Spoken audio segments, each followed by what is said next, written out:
So why call it co-living and not room rental, right? Co-living is where you're renting different rooms, and as an investor, you're buying a property to split it up into different rooms so you could rent as many rooms as possible. And this is important as we get more and more into lack of affordable housing. There's a lack of affordable housing. A lot of single people have nowhere, they can't afford to buy a condo, a house, or rent one. And the luxury apartments are so expensive. So people are having more and more issues with affordable living. And as an investor, what you want to do is create the affordable living solution. People are looking to either rent somewhere where they could either save up to buy a house or just save in particular or just be able to make ends meet. So what do we do as investors? We provide affordable living.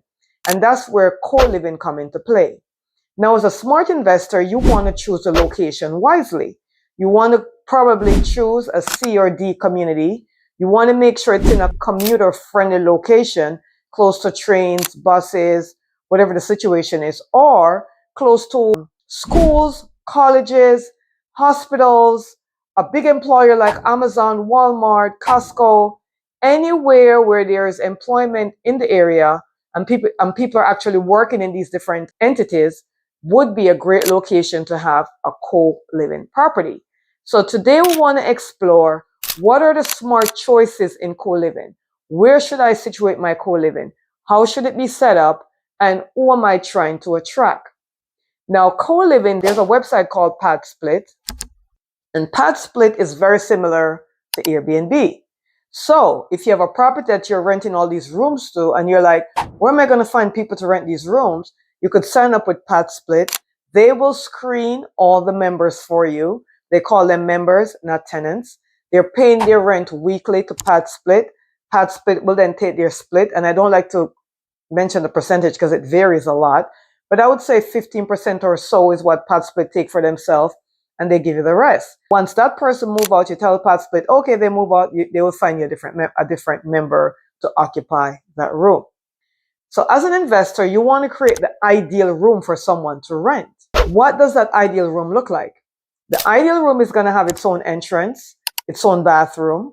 They're going to be able to control their own air conditioning, and they're going to have a desk and a chair in the room. As a matter of fact, Padsplit, if you're going to use them, they want you to have a desk and chair in every single room. But that's what the ideal room would look like. And it would also have a smart lock, so they're able to put a code in to enter the door. And somewhere in the property, you want to have a lockbox with an actual key to that smart lock. So if the smart lock doesn't work, the member knows where to go to get the key from. I'm not going to be saying tenants, I'm going to be saying members, because you're renting to members and they're paying you weekly. That way you don't have a landlord-tenant situation where you're having a hard time trying to get them out of the room. They know that they're a member, they're not a tenant, and they're paying a weekly fee to be a member in that particular home. That's what the ideal room would look like. But it doesn't mean every room has to have its own bathroom and its own split air. Many investors have like 9 bedrooms with 3 bathrooms, 10 bedrooms with 4 bathrooms. You could have it shared. But if you want to have an ideal room, that's what the ideal room would look like. The more of that you have, the more money you could charge for the room. So in the Orlando area, we're seeing rooms being rented per week, anywhere between $200 to as much as $350 per week, based upon the amenities, the size of the room, and if it's an ideal room. We're going to call it the ideal room, right? Also, we're also seeing where, you're going into a home and you're converting the rooms into more bedrooms. Like the family room is not necessary in a co-living space. A living room is not necessary. A kitchen and a dining room, for sure, you want to have that. But you also want to assign different cabinets to different rooms so that when someone puts their stuff in the kitchen, somebody else don't use it. So you want to have different cabinets. So you want to have them carrying their own plates, dishes, utensils. It's okay if you put a few plates or dishes or utensils in each cabinet so the member has that. But they need to be able to lock their own space up so that way people don't steal their stuff. Do stay until the end of the video, because at the end of the video, I'm going to give you a checklist of what would be the best property to pick when you're looking to get into the co-living adventure. I'm going to call it an adventure because it's an adventure, right? Let's talk about the kitchen. What's going to be in the kitchen? You're going to have a stove, which is going to be a coil electric stove, No gas of any kind you want to have in the property at all. Everything is going to be electric. Based upon the size of the property, you probably also want to have 2 hot water tanks, right? So you never run out of hot water. If they are not controlling their own air conditioning system, if you're not able to give them a split AC in each room, then you want to make sure that your main thermostat is locked and you set it at either 70, 72, or 74, and you lock that, but locking it with a lock and then locking the temperature as well. But you also want to make sure you have a ceiling fan in each room. Since they can't control their AC, then you want to have them control the temperature in their particular room. That would give you a plus. Back to the kitchen. You don't want to have a garbage disposal. That breaks down too often. You're going to get too many calls on that. And you definitely don't want a dishwasher, because who's going to be running a full load of dishwashing, right? And a refrigerator that does not have the water or ice dispenser on the door. Those break too many times. You don't want to have to deal with that. If you want to, you could have a small refrigerator and microwave in each room. That way they'll spend less time in the kitchen. But that would be determined by the size of the room. And if you're going to supply those two things, you want to make sure you check the condition of them when a member is moving in and when they're moving out. So if there's any breakage in that, you are able to charge them. You're able to hold on to whatever deposit they put down before they rented that room. Super important. Let's talk about parking. That's a big deal. So let's pretend we had a co-living home and we converted the garage into 2 other rooms with split AC. They can't park in the garage. So they're parking on the driveway, which is why you want to stay out of any HOA. HOA and co-living does not exist together. So if you're going to do co-living, no HOA. Stay out of the HOA community. I'm pretty sure most streets will not have any street parking rules overnight if it's in a non-HOA area, but you just want to double check that there's no street parking rules where people can park on the street overnight. Definitely want to check that. And you also want to make sure that it's easily accessible, guys, because not everyone that will be renting from you is going to be driving.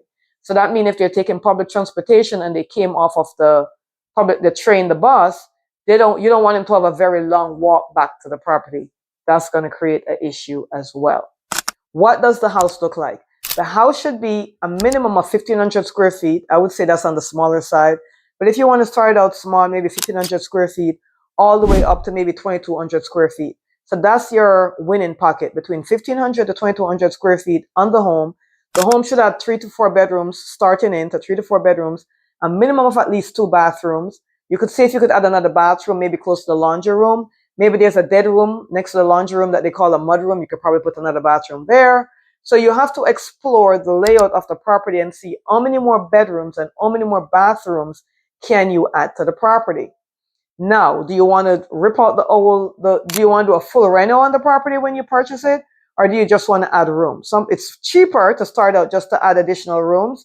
And then as you start to make more money, you could probably buy another property and do a full reno on, because you've been making money from the first property. That's one way to go. You could also build from scratch. So if you found land that's not in an HOA and you're able to build a co-living property, meaning a 4 to 6 bedroom home with every room as having its own bathroom. You want to do a coin operated washer and dryer. That way they cut down on the amount of washing and drying, because remember that the rent or the member fee, remember that also includes utilities. So you have to have high-speed Wi-Fi in the entire area. And by the way, if this is the first time you're watching this channel, guys, we invite you to contact us. We would love to help you find my team and I would love to help you find the perfect co-living property for you in the Orlando area that would make you the returns that you're looking for. Our information should be somewhere here below. Schedule a quick Zoom call with us and we would love to take you through the ideal location and the ideal property that would work best for this co-living situation in the Central Florida area. All right, let's jump back in the video. If you're building out from scratch, you definitely want to have individual pantries. So that means you're building the home or you're doing a full reno. You want to have individual pantry. So each room has its own pantry. And if you don't have a pantry, its own cabinet space. So its own, the member in room 1 should have its own cabinet space in cabinet 1 or cabinet 2, whatever the situation is. Smart lock on every door, smart lock on the main entrance door as well, for sure. And everything we just discussed, nothing gas. Stay away from pools. Pools are going to be a nightmare. Don't even deal with the pool situation. Never mind.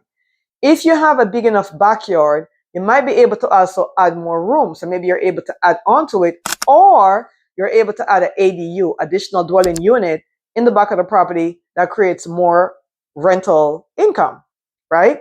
So you definitely want to think about that. Now, what are the drawbacks to this? What are the disadvantages, right? If I was first starting out, I would probably use a platform like Padsplit to put all my rooms on there, so that way I have someone to help me.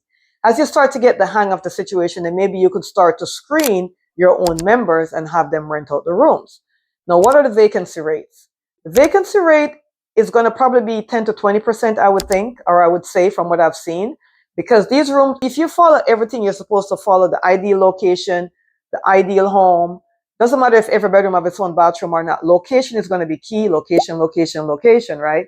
So if you're close to a college, an employment situation, even a nursing home, there are many seniors, unfortunately, that are looking for a room to rent because they can't afford anything else, guys. You're also looking to rent to veterans, VAs, single moms, single people.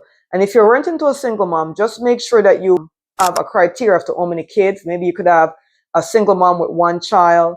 A single mom with more than 2 kids may not be ideal for one room. But you could, you know, you figure it out. Maybe it's a single mom. Maybe she's pregnant. Maybe she just had a baby. We don't know. Do you have any room that's a little bit setback from the other rooms? That way the crying baby won't affect the other members. So these are things you got to keep into effect. Will you allow smoking or will you not allow smoking? Is anyone allowed to smoke? Another thing you got to pay in mind, which is going to be a disadvantage if you don't put this into place, is you need to have a cleaner coming in twice a month or once a month to clean all the common areas. I prefer weekly, especially if in a situation like, let's say we have a 6-bedroom, 4 bathrooms. That would mean that most, there's going to be more people sharing, like a 6-bedroom, 3 bathrooms, or a 9-bedroom, which I've seen, 3 bathrooms. The more people sharing the bathroom, the more the bathroom will need to be clean. So based upon your setup, guys, will determine if you need to send somebody in weekly, bi-weekly, or once a month to clean the common areas and to clean the bathrooms. Some people clean up after themselves. Some people don't clean up after themselves. So you're going to have to determine where that is. Disadvantage is also going to be if you don't have a location that's ideal, right? If you did not pick an ideal location, you're not close, it's not community friendly. You don't want to go too rural, guys. So if you're looking for property, you want to find out, okay, what's close to the area? Where are people working? And the people who are working there, will they be renting the furnished room from me, right? So those are things you need to pay attention to. We would love to help you. That is what we do. I love the co-living space because I feel that this is a space that is going to give affordable living. Not everybody's going to qualify to rent a room. What I mean like that is some people want their own apartment or whatever. That's fine. But for the people looking for somewhere to live that don't want to be on the street, this will also help with homelessness, because homelessness, believe it or not, is increasing in many areas in the US. And this will help to eliminate that because they'll have an affordable place to stay and they could have a regular job, meaning a typical job. Like they're not an executive or any of that stuff. They could work in Walmart, Amazon, Costco, BJ's, any department store, Publix, and they could still afford a room to rent and they could still be saving. So that's why I love this co-living space so much. So if you're an investor and you want to get started with co-living, or you want to expand into the Central Florida area with your co-living module, we will love to help you. Be sure to reach out to us. Our information should be somewhere here below. Thank you so much for watching. I'll see you on the next video.